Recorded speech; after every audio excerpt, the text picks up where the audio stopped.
Seorang wanita hanya memberikan sepotong roti kepada seorang bocah di hari hujan deras, dan menganggapnya sebagai anak angkatnya. Kebaikan yang dilakukan Wei Tengxiang dengan sembarangan ini, ternyata membuat bocah itu mengingatnya selama 10 tahun. 10 tahun kemudian, ketika wanita itu terdampar di jalanan, bocah yang pernah menerima kebaikannya, sudah mencapai kesuksesan dan ketenaran. Dan dia pun langsung mengenali wanita yang duduk di pinggir jalan. Dengan penuh semangat, dia mendekat untuk mengenalinya.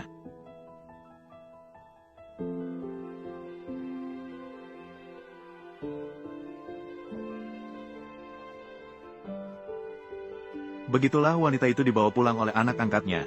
Ternyata wanita itu mendengar bahwa menantunya hamil lagi. Dia sengaja membawa 2 ayam betina dari desa untuk mengunjungi menantunya. Namun kini, anaknya yang sudah menjadi direktur, justru mulai meremehkan status wanita itu. Bahkan di depan istrinya, dia berbohong bahwa wanita itu adalah tetangganya. Ternyata mengapa pria itu menikahi putri kaya? Dia berbohong bahwa dirinya adalah seorang yatim piatu.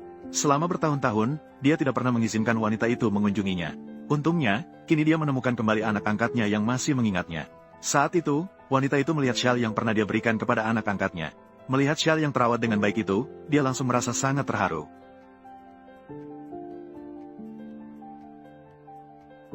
Saat itu, menantunya menyatakan bahwa dia akan pergi menyiapkan makan malam, memungkinkan wanita itu untuk beristirahat dengan baik di sini.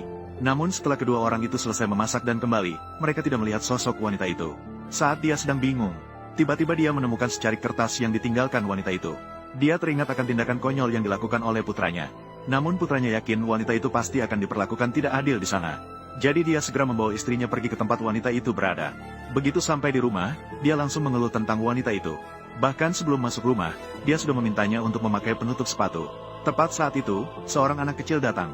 Hanya setelah diperkenalkan oleh putranya, dia baru tahu bahwa ini adalah cucunya yang sudah berusia 5 tahun. Wanita itu dengan penuh semangat memeluknya. Namun detik berikutnya, ibu mertua tiba-tiba melompat keluar. Dengan wajah masam, dia bertanya kepada putranya tentang identitas wanita itu. Akhirnya, putranya memperkenalkan wanita itu sebagai pembantu yang dia sewa. Hanya saat itu wanita itu baru menyadari, ternyata pembantu rumah tangga di rumah ada urusan mendadak. Jadi putranya membawanya pulang. Mendengar hal ini, ibu mertua semakin menunjukkan ekspresi tidak senangnya. Pembantu seharusnya memiliki penampilan sebagai pembantu. Harus tahu tentang perbedaan status sosial. Dia terlihat sangat kotor. Kamu juga. Dia pun berbicara sambil menyemprotkan cairan disinfektan ke arahnya. Akhirnya mereka berhasil masuk ke dalam rumah. Tiba-tiba, menantu perempuan datang dengan marah bersama keluarganya untuk menuntut wanita itu. Ternyata dia tiba-tiba menyadari bahwa kalungnya yang sudah 2 tahun hilang. Dan sekarang di rumah hanya ada 1 orang asing, yaitu wanita itu. Menantu langsung menuduh wanita itu mencuri kalungnya. Namun saat itu, wanita itu sama sekali tidak mengerti apa yang mereka bicarakan. Akibatnya, kedua orang itu tanpa bicara langsung mulai menggeledah. Semua barang yang dibawa